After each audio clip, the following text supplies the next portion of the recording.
दोस्तों, घुटनों में दर्द और सूजन होने का सबसे कॉमन रीजन है ऑस्टियोआर्थराइटिस ऑफ द नी, यानी आम भाषा में बात करें तो घुटना घिसना। इस वीडियो में हम बात करेंगे कि ऑस्टियोआर्थराइटिस कैसे होता है, उसको कैसे ठीक करें और उससे कैसे बचाव करें। नमस्कार दोस्तों, मैं डॉक्टर अभिषेक जैन, आर्थ्रोस्कोपी, स्पोर्ट्स इंजरी और joint replacement specialist, Jain hospital Gurgaon से।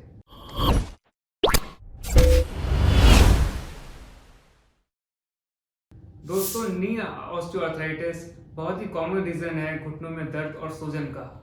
इसकी वजह से घुटनों से कटकट की आवाज भी आती है। कुछ मरीजों में उनका पैर भी टेढ़ा हो जाता है ऑस्टियोआर्थराइटिस में। दोस्तों, जैसे गाड़ी का टायर होता है, जितना चलता है, जितने लंबे समय तक रहता है, वो घिसने लगता है, वैसे ही हमारा घुटना उम्र के साथ घिसने लगता है, जिसकी वजह से उसमें दर्द और सूजन आ जाती है। ऑस्टियोआर्थराइटिस जनरली 60, 70, 80 साल की उम्र में होता है, बट आजकल ये 40-50 साल की उम्र में भी हो रहा है। अगर आप अपने घुटने को ठीक से यूज नहीं कर रहे, आप मोटापे के शिकार हैं, आप घुटने की एक्सरसाइजेज नहीं कर रहे, या आपकी डाइट में कैल्शियम और विटामिन डी बहुत कम है या नहीं है, तो आपको रिस्क है ऑस्टियोआर्थराइटिस या घुटना घिसने का।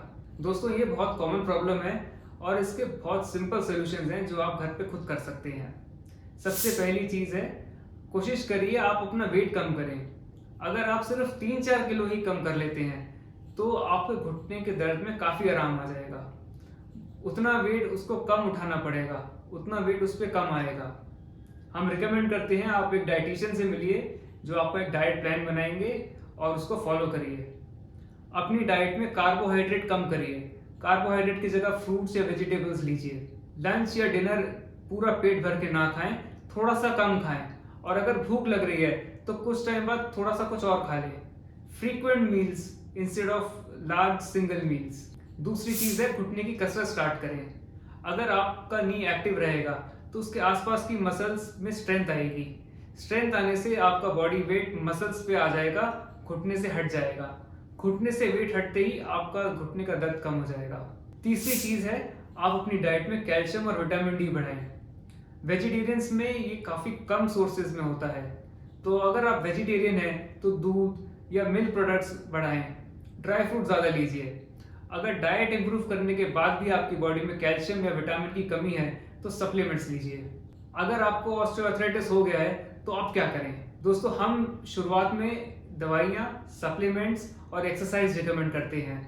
शुरुआती बीमारी में इन सब के बहुत अच्छे रिजल्ट्स हैं, मोस्ट ऑफ द पेशेंट्स ठीक हो जाते हैं। अगर कुछ टाइम तक दवाई और एक्सरसाइज से भी आराम ना आए तो नेक्स्ट स्टेप होता है इंजेक्शन। घुटने में बहुत सारे इंजेक्शन लगते हैं, बट सिर्फ एक ही इंजेक्शन है जो घुटने के अंदर का डैमेज ठीक करता है, कार्टिलेज को रिपेयर करता है। वो है स्टेम सेल का इंजेक्शन। दोस्तों, स्टेम सेल्स एक ऐसे सेल्स होते हैं जिसमें सेल डिफरेंशिएशन की प्रॉपर्टी होती है, यानी वो अपने प्रकार से दूसरे प्रकार के सेल बन सकते हैं। ये जब हम घुटने में डालते हैं तो ग्रोथ फैक्टर्स के साथ ये सेल्स कॉन्ड्रोसाइट्स में कन्वर्ट हो जाते हैं। वो कॉन्ड्रोसाइट्स मतलब कार्टिलेज के सेल्स। ये आपका कार्टिलेज रिपेयर करते हैं और रीजनरेट करते हैं। कार्टिलेज को ठीक होने के बाद आपका दर्द और सूजन अपने आप कम हो जाती है। इस इंजेक्शन के लिए आपको अस्पताल में सिर्फ कुछ ही घंटे भर्ती रहने की जरूरत है और ये पेनलेस प्रोसीजर है। आजकल ये इंजेक्शन कुछ इंश्योरेंस कंपनी में भी कवर होने लग गया है। अगर इंजेक्शन से भी आराम नहीं आता है तो नेक्स्ट स्टेप होता है ऑपरेशन।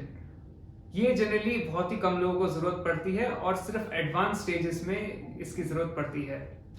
अगर आपको भी घुटनों में ऑस्टियोआर्थराइटिस है या आपके घुटनों में दर्द और सूजन रहती है तो आप हमसे संपर्क कर सकते हैं। धन्यवाद।